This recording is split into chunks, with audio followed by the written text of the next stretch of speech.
여러분 안녕하십니까. 광주 MBC 뉴스투데이입니다. 먼저 오늘의 주요 뉴스입니다.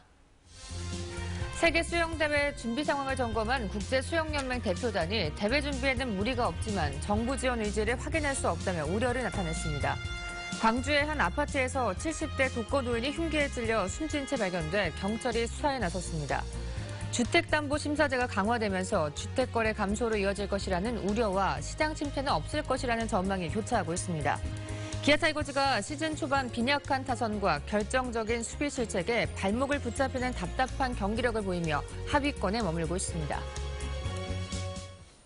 혼자 살던 70대 노인이 자신의 집에서 흉기에 찔려 숨진 채 발견됐습니다. 어버이날 살해된 것으로 추정되는데 경찰이 아들과 딸을 용의자로 보고 행적을 쫓고 있습니다. 김민정 기자입니다. 광주의 한 아파트에서 독거 노인인 78살 문모 씨가 숨진 채 발견된 건 어제 오후 6시쯤입니다. 평소 문 씨는 매일 같은 시간에 노인복지관으로 가는 버스를 탔는데 하루 종일 연락이 되지 않자 이를 이상하게 여긴 친구가 소방서에 신고했습니다. 출동한 소방대원들이 잠긴 문을 강제로 열었고 수차례 흉기에 찔린 채 이불에 덮여 있던 문 씨의 시신을 발견했습니다. 경찰이 확인한 CCTV에는 문 씨가 어버이날인 지난 8일 오전 8시쯤 혼자 집에 들어가는 모습과 1시간쯤 뒤 따로 사는 40대 아들과 딸이 집을 나오는 모습이 담겨 있었습니다. 영감님이 들어온 것이 8일 날 아침 8시 8분에 귀가를 해요. 그 전 행적이 지금 확인을 하고 있어요.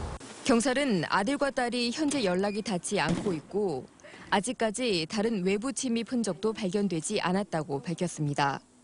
또 문 씨가 평소 자녀들과 재산 문제로 자주 다퉜다는 지인의 진술도 확보해 수사하고 있다고 밝혔습니다. MBC 뉴스 김민정입니다. 2019년 세계수영대회 운영 계획이 나왔습니다. 국제수영연맹의 반응도 일단 긍정적입니다. 하지만 문제는 우리 정부의 의지입니다. 김철원 기자입니다.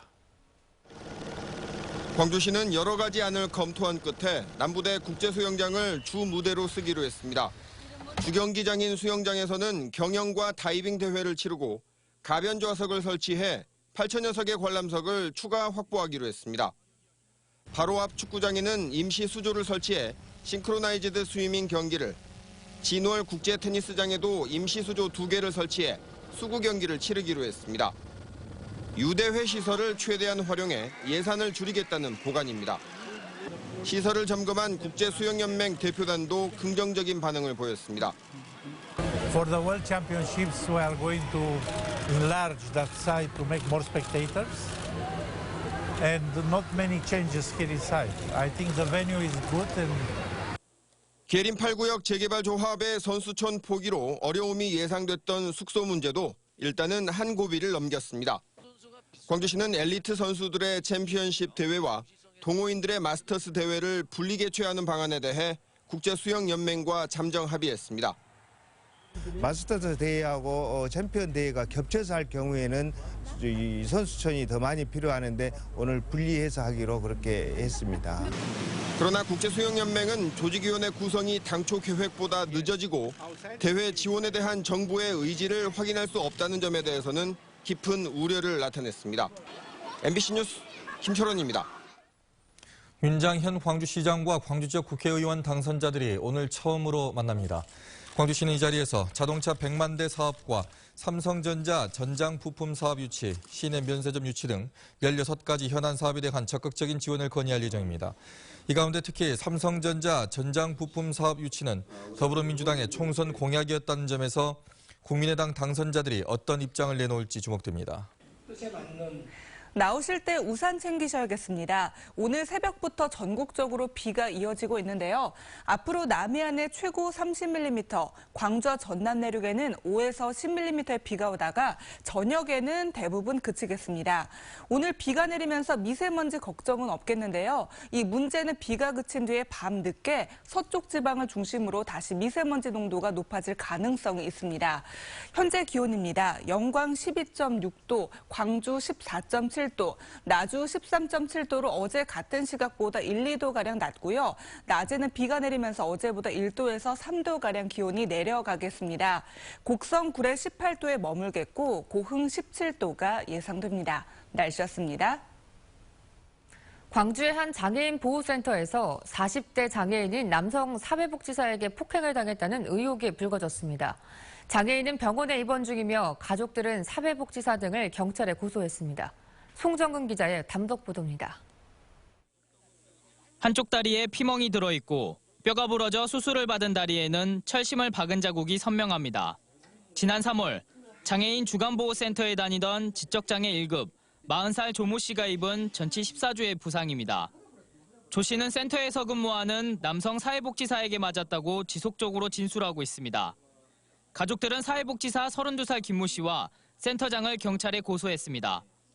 비트브 뼈가 나가고 14주 진단이 나왔는데 어떤 사람에게 인정하겠어? 인정할 수 없으니까 때린 것이 분명하고 사고 나면 분명한데 지금 거짓말이 그런 일이 없다. 넘어졌다. 이런 건 너무 억울한 일이기 때문에. 센터 측은 부상은 폭행이 아니라 사고 때문이라고 주장합니다. 당시 흥분해 있는 조 씨 때문에 프로그램을 진행할 수 없어 사회복지사가 이를 제지하려 했는데 이 과정에서 조 씨 혼자 방석을 받고 미끄러져 다쳤다는 겁니다. 정말 때렸다면 저희가 하겠는데 저희가 정말 폭행하지도 않았고 아까 그 설명한 대로 거기서 이렇게 넘어져가지고 됐는데 저희는 이제 사고니까 보험처리를 하려고 보험회사를 보냈어요. 한편 경찰은 사회복지사 김 씨에게 상해 혐의가 있는 것으로 보고 사건을 이달 초 검찰에 송치했습니다. 경찰은 조 씨가 장애인이지만 맞았다 맞지 않았다 정도는 구별할 수 있다고 판단했다고 설명했습니다. MBC 뉴스 송정근입니다. 친분이 있는 공인중개사들을 상대로 수억 원대 사기 행각을 벌인 40대 법무사무소 사무장이 구속됐습니다. 광주 북부경찰서는 신규 법인을 설립하는 데 투자해주면 많은 이자를 주겠다고 속여 공인중개사 7명에게서 2억 6천여만 원을 가로챈 혐의로 40살 우모 씨를 붙잡아 조사 중입니다. 경찰 조사 결과 우 씨는 가로챈 돈을 유흥비와 빚을 갚는 데 쓴 뒤 최근 한 달여 동안 도피 생활을 했던 것으로 드러났습니다. 광주 서부경찰서는 절도죄를 신고하겠다며 협박해 동료 고물상에게 강제로 일을 시킨 혐의로 58살 신모 씨를 구속했습니다. 신 씨는 지난 3월 광주 서구 일대에서 자신이 수거한 고물을 49살 윤모 씨가 훔치려 한 사실을 빌미로 8일간 강제로 일을 시킨 혐의를 받고 있습니다. 경찰 조사 결과 신 씨는 비슷한 수법으로 동료 고물상들에게 일을 시키고 임금을 주지 않는 등 행패를 부려온 것으로 드러났습니다.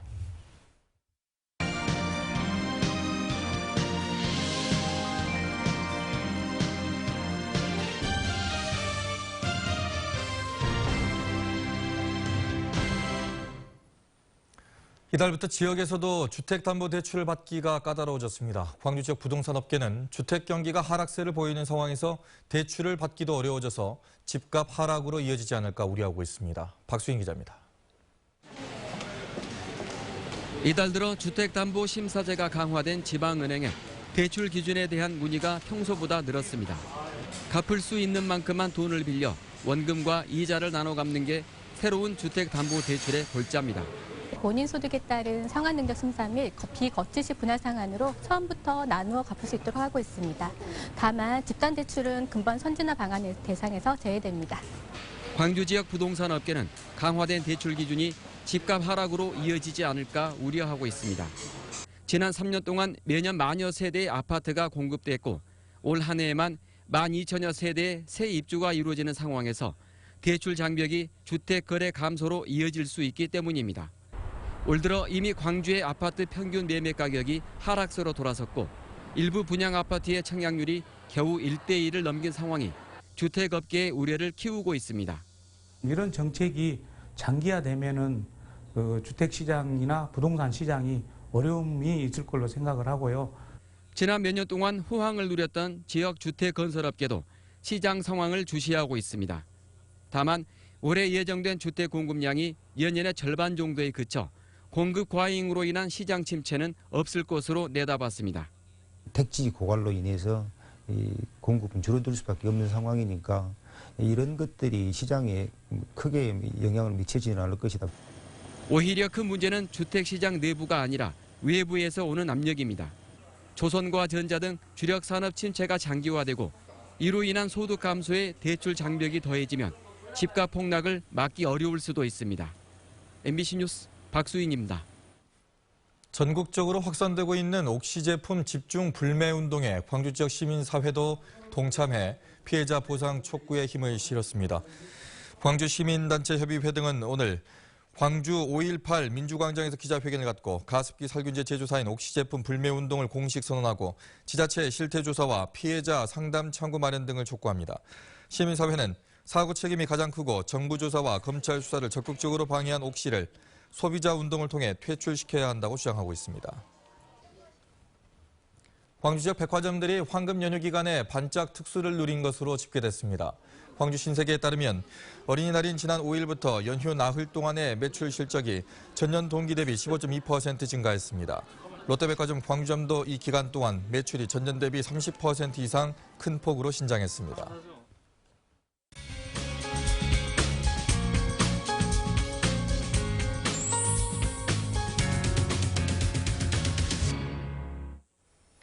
지난 5일부터 2016 세계 친환경 디자인 박람회가 빛가람 혁신도시와 전남 농업기술원에서 열리고 있습니다. 네, 이번 박람회가 지역 발전에 어떤 영향을 줄지 강인규 나주시장과 이야기 나눠보겠습니다. 안녕하십니까? 예, 안녕하십니까? 네, 자, 2016 세계 친환경 디자인 박람회가 지금 한창 진행 중에 있는데 이 박람회가 왜 나주에서 열릴까 궁금해하시는 분들이 있을 것 같습니다. 예, 그렇습니다. 세계 친환경 디자인 박람회는 전남도 농업기술원과 나주 빛가람 혁신도시에서 동시에 열리고 있는데요.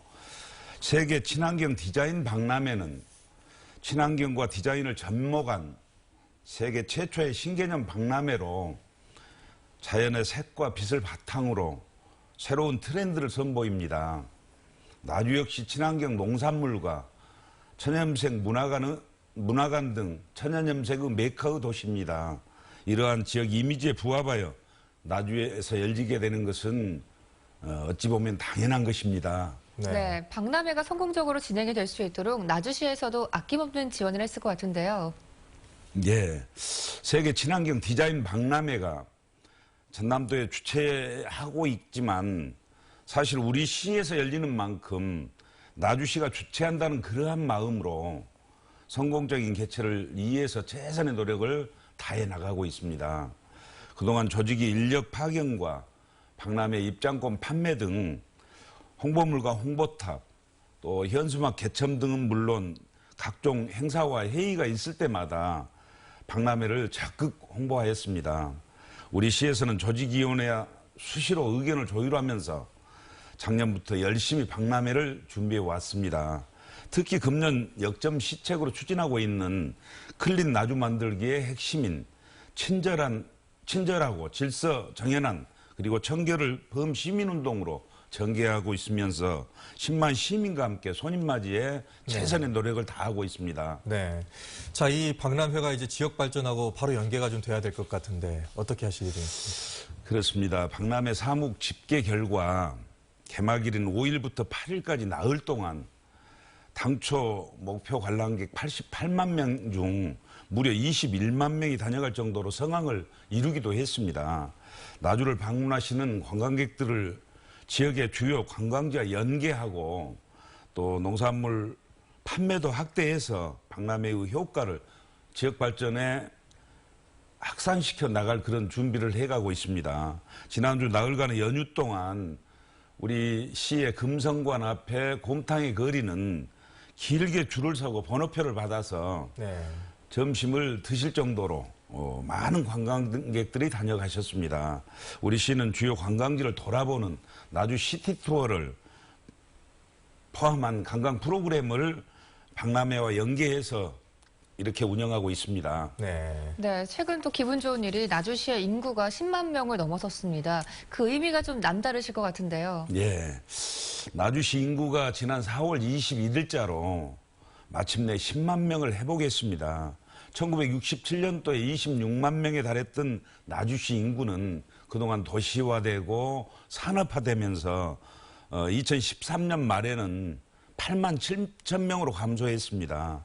시청자 여러분께서도 잘 아시다시피 나주와 전주는 더불어서 목사가 재직할 정도로 행정과 경제의 중심 도시로서 전라도를 대표하는 호남의 중심 도시이기도 했습니다.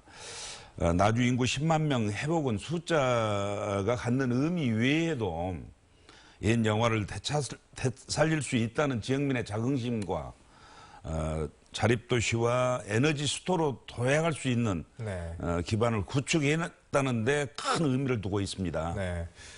인구가 10만 명을 회복하는데 빛가람 혁신도시를 빼놓을 수 없을 것 같습니다. 그렇습니다. 정주 여건이 어떻게 좀 많이 좀 나아지고 있습니까? 당초의 입주 초기에는 우리 시가 이전기관 임직원들이나 입주민들이 상당한 어려움을 겪었던 게 사실이기도 했습니다. 네. 사실 우리 시에서는 여러 가지 재정 여건 속에서도 그동안 혁신도시에 그 시내버스를 집중 배치하면서 저희들이 대중교통의 편의를 대폭 확대하기도 했고요.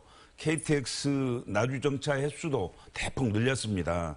그래서 최근에는 문화시설이라든지 의료시설 그리고 정주 여건도 상당히 많이 개선되면서 하루가 다르게 도시 본래의 모습으로 변해가고 있습니다. 네, 많은 사람들이 찾는 또 나주가 됐으면 하는 바람입니다. 오늘 나와주셔서 고맙습니다. 감사합니다. 시즌 초반이지만 기아 타이거즈가 하위권으로 처지고 있습니다. 뒷문불안은 집단 마무리 체제로 어느 정도 해소됐지만 빈약한 공격력과 허술한 수비가 발목을 잡고 있습니다. 한신구 기자입니다. 시즌 개막 전 허술한 뒷문과 빈약한 타력이 우려됐던 기아 타이거즈. 마무리는 일단 절반의 성공을 거두고 있습니다. 붙박이 마무리가 없는 대신 홍건희와 최영필, 김광수, 곽정철 등이 1, 2점 차의 박빙의 순간에 등판해 기아의 12승 가운데 11세이브를 올렸습니다. 경기 상황에 따라서 지금 마무리를 투입을 하고 있고요. 그러한 것들이 어느 정도는 조금 성공적이라고 할 수는 있겠습니다만은 어떻게 보면은 좀 안정적이지는 못하다라는. 올 시즌 반환점을 돌면 마무리 전문 임창용이 투입될 예정이어서 이대로라면 뒷문 걱정은 어느 정도 덜어도 될 상황입니다. 문제는 타격입니다. 팀 타율이 2할 7푼 9리로 중위권을 달리고 있지만 득점권에서 결정적 한 방이 늘 부족한 상황. 때문에 어렵게 점수를 뽑고 그 점수를 지키는 방향의 야구를 하고 있습니다. 10개 구단 가운데 기아가 승수에서 세이브가 차지하는 비중이 가장 높다는 것은 그만큼 타격이 빈약하다는 반증의 다름 아닙니다. 변화구라든가 빠른 볼에 대처하는 것이 한 템포 늦어지고 그것이 결정적인 순간에 득점과 연결시키지 못하는 그런 잔루가 많은 경기를 할 수밖에 없는 상황입니다. 특히 에이스 양현종의 경우에 퀄리티 스타트를 6번이나 하고도 경기당 2점에 불과한 타선 지원으로 벌써 7경기째 승리를 챙기지 못하고 있습니다. 결정적인 수비 실책으로 승리를 헌납하는 경우도 적지 않습니다. 빈약한 타격과 조직력을 어떻게 끌어올리느냐가 기아 가을 야구의 분수령이 되고 있습니다. MBC 뉴스 한신구입니다.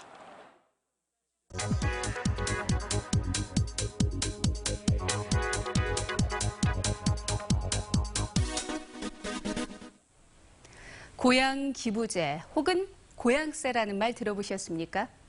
타향살이 중인 사람이 자신의 고향에 소득세 일부를 기부하는 건데요. 지자체는 기부금으로 재정을 늘릴 수가 있고요. 기부자는 소득공제 혜택을 받을 수가 있습니다. 전남을 예로 한번 들어볼까요? 전남의 출향민은 300만 명에 이르고 있습니다. 이들이 고향의 소득세의 10%를 기부하면 529억 원의 국세가 전남 지역 시군 재정으로 이전됩니다. 전국적으로는 한 해 4천억 원의 국세가 일선 시군에 돌아오는 효과가 있습니다. 전국 시도의회 의장단은 열악한 지방 재정을 늘리는 효과적인 방법이라며 고향 기부제 도입을 주장하고 나섰는데요. 정부는 지역 간 편중 현상이 나타나거나 수도권에 대한 역차별이 될 수 있다며 소극적인 입장입니다. 일본에서는 10년 전에 고향세가 도입돼 지방 재정에 효자 노릇을 하고 있다는데요. 고향 기부제 도입, 여러분은 어떻게 생각하십니까? 카드뉴스였습니다. 쌀시장 개방으로 농가들의 한숨은 땅이 꺼질 새라 깊어만 가고 있는데요. 노동력과 생산비를 획기적으로 줄일 수 있는 벼 무놈 전파 재배 기술이 전국적으로 빠르게 확산되고 있습니다. 문현철 기자입니다. 썰해지를 마친 논을 이양기가 밭비워갑니다. 골을 파고 그곳에 모가 아닌 싹튼 벽지들을 비료와 함께 일정 간격으로 뿌립니다. 땅에 직접 벽실을 뿌렸던 선조들의 재배 방식을 활용한 문헌전파 농법입니다. 10여 년 전 국내에서 처음 선보인 이후 농가로부터 폭발적인 호응을 얻고 있습니다. 참여 농가는 모판과 모내길만 덜어도 벼 농산일이 절반 줄어든 거라고 말합니다. 여자들이 저기 하면은 이렇게 모판 무거운 거 들었다 놨다 한 20번은 아마 해야 될 거예요. 이 뭐 하나 심는데. 농촌진흥청은 문헌 전파가 기계 이양보다 노동력은 35%, 생산비는 1헥타리에 100만 원 이상 절감된다고 밝혔습니다. 모짜리를 하지 않음으로써 생산비가 많이 절감됩니다. 그렇게 해서 FTA 대응을 극복해서 우리나라 사람 안정 생산성을 기해서 앞으로 추진을 해야 된다고 봅니다. 수확량과 품질, 벼 쓰러짐에서도 기계 이양에 못지않게 평가돼 FTA 등 쌀 시장 개방에 대체할 벼 재배 기술로도 평가됩니다. 그러나 염도가 높은 간척지에서는 활용하기 어렵고 친환경 농사가 불가능하다는 점은 아쉬움으로 지적되고 있습니다. MBC 뉴스 문현철입니다.